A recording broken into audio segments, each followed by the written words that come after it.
అందరికీ నమస్కారం. ఈరోజు కథ ప్రేమ ఎంత మధురం, ఎపిసోడ్ 111 అపార్థం. ఇక స్టోరీలోకి వెళ్తే, ప్రేమ వ్యూహం షోలో మెయిన్ లీడ్ చేయాల్సింది తానే అని, కానీ ఇప్పుడు చేయడం లేదని తన హయ్యర్ అఫీషియల్స్ ఆ షోను చేయకుండా స్ట్రైక్ చేయమని నోటిఫికేషన్ పంపించారని చెప్పాడు వరుణ్. దాంతో స్నేహ అర్థం కానట్లుగా చూసి, స్ట్రైకా? కానీ ఎందుకు అని అడిగింది. అప్పుడు వరుణ్, నాకు తెలియదు, ఇది నా హయ్యర్ అఫీషియల్స్ నుంచి వచ్చింది, వాటిని నేను పాటించి తీరాలి. వాళ్ళను కాదని ఆ షోలో యాక్ట్ చేయడం నాకు కూడా ఇష్టం లేదు అని చెప్పాడు. దాంతో స్నేహ ఇక ఆ విషయంలో డీప్గా వెళ్ళాలని అనుకోలేదు. కానీ ఎక్కడో ఏదో జరిగిందని మాత్రం ఆమెకు అర్థమైంది. అయినా ఆమె దాని గురించి ఇంకేం మాట్లాడకుండా, సరే నీకు నటించడం ఇష్టం లేకపోతే నటించకు అని చెప్పింది. కానీ ఆ టీవీ షోలో వరుణ్ మెయిన్ లీడ్గా ఉంటే ఆ ఇంపాక్ట్ చాలా బాగుండదని అనుకుంది స్నేహ.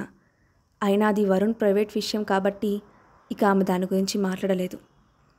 కాసేపటికి డిన్నర్ పూర్తవడంతో స్నేహ మళ్ళీ కలుస్తానని వరుణ్తో చెప్పి ఇంటికి వచ్చేసింది. వెంటనే తన సిస్టమ్ ఆన్ చేసి ప్రేమ వ్యూహం షోకి సంబంధించిన న్యూస్ చదవడం మొదలుపెట్టింది. ఈ మధ్య వాటి గురించి ఆమె పట్టించుకోలేకపోవడంతో ఆ విషయాలేవి ఆమెకు తెలియలేదు. కానీ ఈరోజు వరుణ్తో మాట్లాడిన తర్వాత ఎక్కడో ఏదో తప్పు జరుగుతూ ఉందని ఆమెకు అర్థమైంది. ఇంటర్నెట్లో న్యూస్ కూడా చూసిన తర్వాత ఆమె కొన్ని విషయాలు క్లియర్గా అర్థమైనట్లు అనిపించాయి.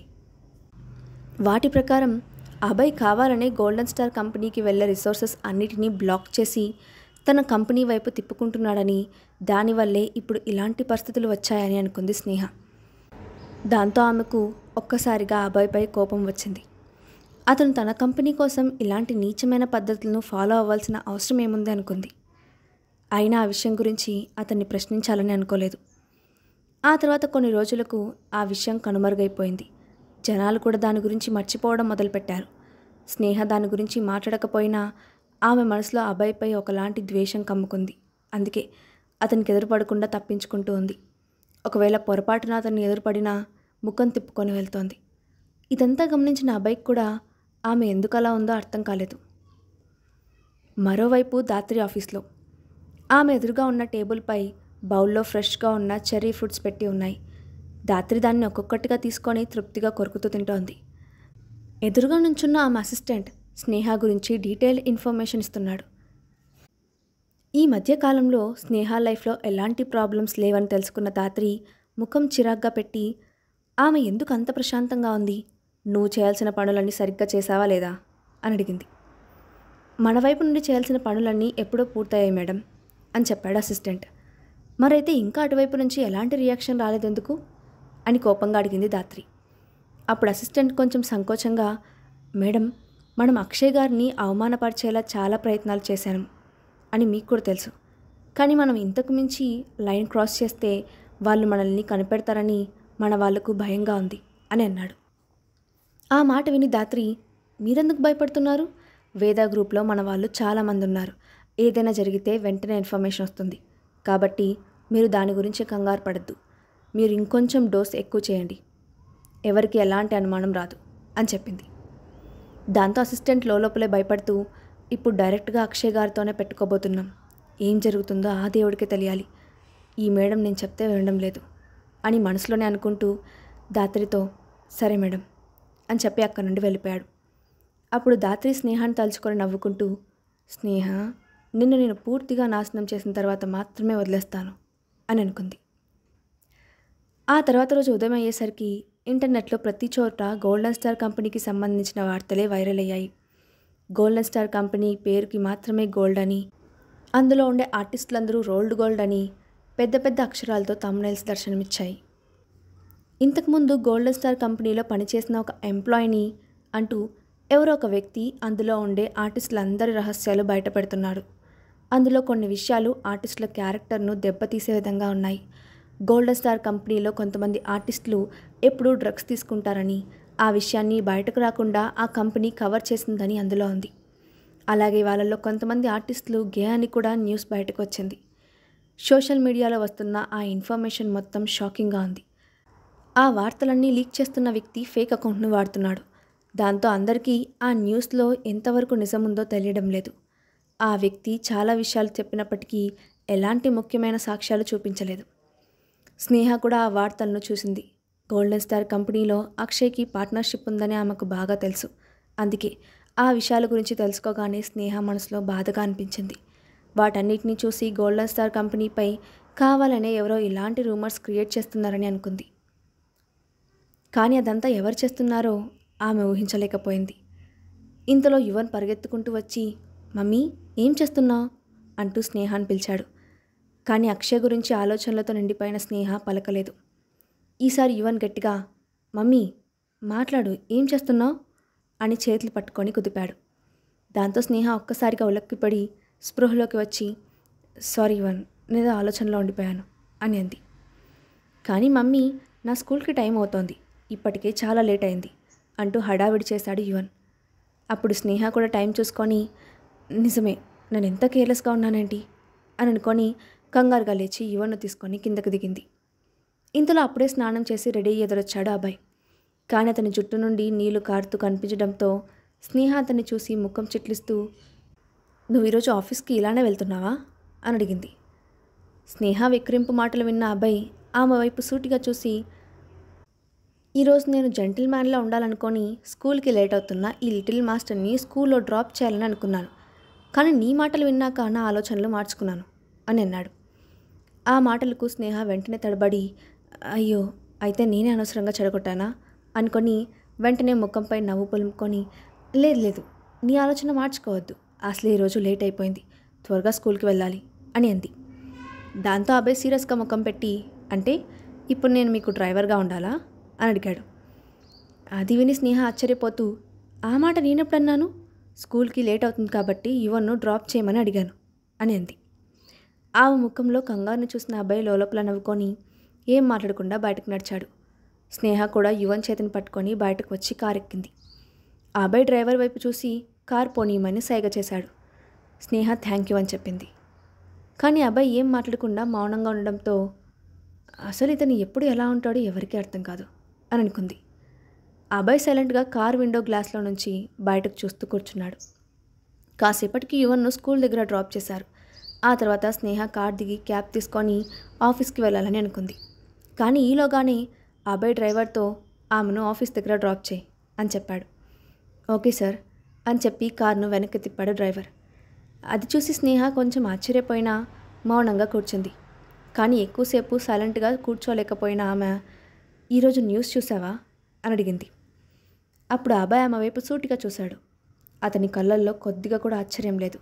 పైగా గోల్డెన్ స్టార్ ఎంటర్టైన్మెంట్ కంపెనీపై వచ్చిన రూమర్స్ వెనుక తన హ్యాండ్ ఏమైనా ఉందేమోనని అనుమానంతోనే ఆమె అలా అడుగుతుందని అర్థం చేసుకున్న అతను, అంటే నువ్వు న్యూస్లో విన్నవన్నీ నేనే చేశానని అనుకుంటున్నావా అని అడిగాడు. దాంతో స్నేహ వెంటనే, లేదు, జస్ట్ అడిగాను అంతే అని అంది. కానీ అప్పుడు అబ్బాయి, అక్షయ్కి నాకు పడదు కాబట్టి ఈరోజు గోల్డెన్ స్టార్ కంపెనీపై వచ్చిన రూమర్స్ అన్నీ నేనే అది క్రియేట్ చేశానని నీ ఉద్దేశం, అంతే కదా అని డైరెక్ట్గా అడిగాడు.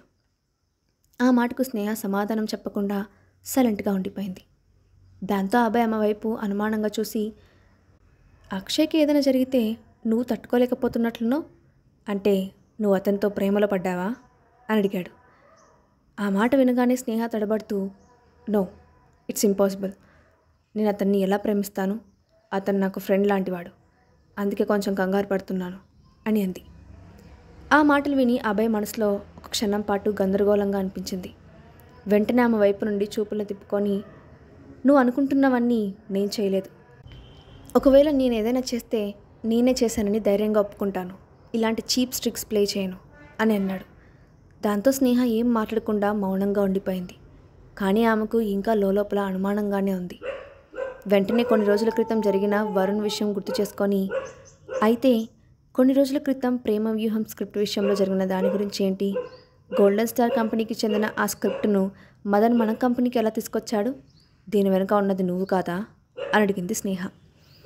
ఆ మాటకు అబ్బాయి ఆమె వైపు విచిత్రంగా చూసి, అలాంటి పనులు నేను చేయను, నిజం చెప్పాలంటే ఆ మదన్ స్వయంగా తనకు తానుగా వచ్చి కంపెనీలో జాయిన్ అయ్యాడు అని చెప్పాడు. ఆ మాట విన్న స్నేహ షాక్తో అతని వైపు చూసింది. ఆమెకి ఏదో స్ట్రైక్ అయినట్లు అనిపించి, నువ్వేమన్నా, ఆ మదన్ను నువ్వు తీసుకురాలేదా అని అడిగింది. అవును అని తేలిగ్గా చెప్పి, నువ్వేమనుకున్నావు అని అడిగాడు. ఆమె తన గురించి తప్పుగా ఊహించిందనుకొని అనుకున్నాడు అభయ్. నిజానికి స్నేహ కూడా అభయ్ను అపార్థం చేసుకున్నానని అప్పుడే గ్రహించింది.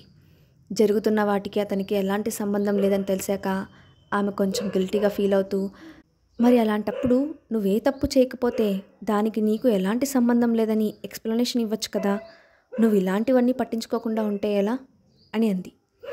అప్పుడు అభయ్ కొంచెం ముఖం చిరాగ్గా పెట్టి, నేను ఎవరేమనుకుంటున్నారనే దాని గురించి పట్టించుకోను, వాళ్ళు చేయాలనుకున్నది చేస్తారు, అందరికీ ఎక్స్ప్లెనేషన్ ఇచ్చుకుంటూ వెళ్ళలేను అని అన్నాడు. అతని మాటలకు స్నేహ సైలెంట్ అయింది. కానీ ఆమె మనసులో ఆలోచన మాత్రం వదలలేదు. కాసేపటికి ఆమెకు ఏదో అర్థమైనట్లుగా అనిపించి అభయ్ వైపు చూసి, మన కంపెనీలో ఎవరైనా స్పై ఉన్నారని నీకు అనిపిస్తూ ఉందా అని అడిగింది. ఆమె ప్రశ్న వినగానే అభయ్ తన కనుబొమ్మల పైకెత్తి చూసి, నువ్వు చాలా తెలివైన దానివి అని మాత్రమే అన్నాడు. స్నేహ అతని పొగడ్తను పట్టించుకోకుండా, మన కంపెనీలో స్పై ఉన్నాడని తెలిసినప్పుడు కూడా నువ్వు ఎందుకు పట్టించుకోవడం లేదు అని ఆశ్చర్యంగా అడిగింది. ఆ ప్రశ్నకు అభయ్ మాట్లాడలేదు. కానీ ఏదో ఆలోచిస్తున్నట్లు అనిపించింది. స్నేహకు అతని ప్రవర్తన కొంచెం విచిత్రంగా అనిపించింది. కాసేపటి తర్వాత అభయ్ నిదానంగా, ఆ వ్యక్తి ఎవరో నాకు తెలియదు, అతని ఉద్దేశం ఏంటో కూడా నాకు తెలియదు అని చెప్పాడు. ఆ మాటలు విని స్నేహ అయోమయంగా, అసలు ఇతన్ని ఎలా అర్థం చేసుకోవాలి, ఇది అమాయకత్వమా లేక అతి తెలివితేటలా అని అనుకుంటూ అతని వైపు చూసి, నువ్వు ఇంత అన్క్లియర్గా ఉండొద్దు, కంపెనీలో స్పై ఉన్నాడు కాబట్టి ఖచ్చితంగా అవతలి వాళ్ళు ఏదో ప్లాన్ చేస్తూ ఉంటారు, ఇదంతా తెలిసి కూడా నువ్వు ఇంత తేలిగ్గా ఎలా తీసుకుంటున్నావు అని అంది. ఆ మాటకు అభయ్ నవ్వి, ఆ స్పై ఎవరో కనిపెట్టాలని నీకు చాలా ఉత్సాహంగా ఉన్నట్లుంది, అలాంటప్పుడు అతన్ని కనిపెట్టడంలో నువ్వు నాకెందుకు హెల్ప్ చేయకూడదు అని అన్నాడు. ఆ మాటకు స్నేహ అనుమానంగా అతని వైపు చూడడంతో, ఇదంతా నువ్వేమి ఊరికే చేయొద్దులే, ఒకవేళ నువ్వు ఈ పని చేస్తే నేను నీకు థ్యాంక్స్ ఎలా చెప్పాలో ఆలోచిస్తాను అని అన్నాడు. దాంతో స్నేహ క్యూరియస్గా చూసి, నిజమా, ఒకవేళ నేను స్పై ఎవరో కనిపెడితే నువ్వు నాకు ఎలా థ్యాంక్స్ చెప్తావో చెప్పవా అని అడిగింది. దానికి అభయ్ తల అడ్డంగా ఒప్పుతూ, అది నువ్వు స్పైని కనిపెట్టిన తర్వాత మాత్రమే చెప్తాను, కానీ నిన్ను డిసప్పాయింట్ చేయనని మాత్రం ఖచ్చితంగా హామీ ఇస్తున్నాను అన్నాడు. ఇక ఎంత అడిగినా అతను చెప్పడని అర్థం అవడంతో స్నేహ ముఖం తిప్పుకుంది. కానీ అతను థ్యాంక్స్ చెప్పినా చెప్పకపోయినా కంపెనీలో ఉన్న స్పైను మాత్రం కనిపెట్టాలని డిసైడ్ చేసుకుంది. ఇంతలో కార్ ఆఫీస్ ముందు ఆగడంతో స్నేహ కార్ దిగి లోపలికి వెళ్ళబోయింది. అప్పుడు అభయ్, స్నేహ అని పిలిచాడు.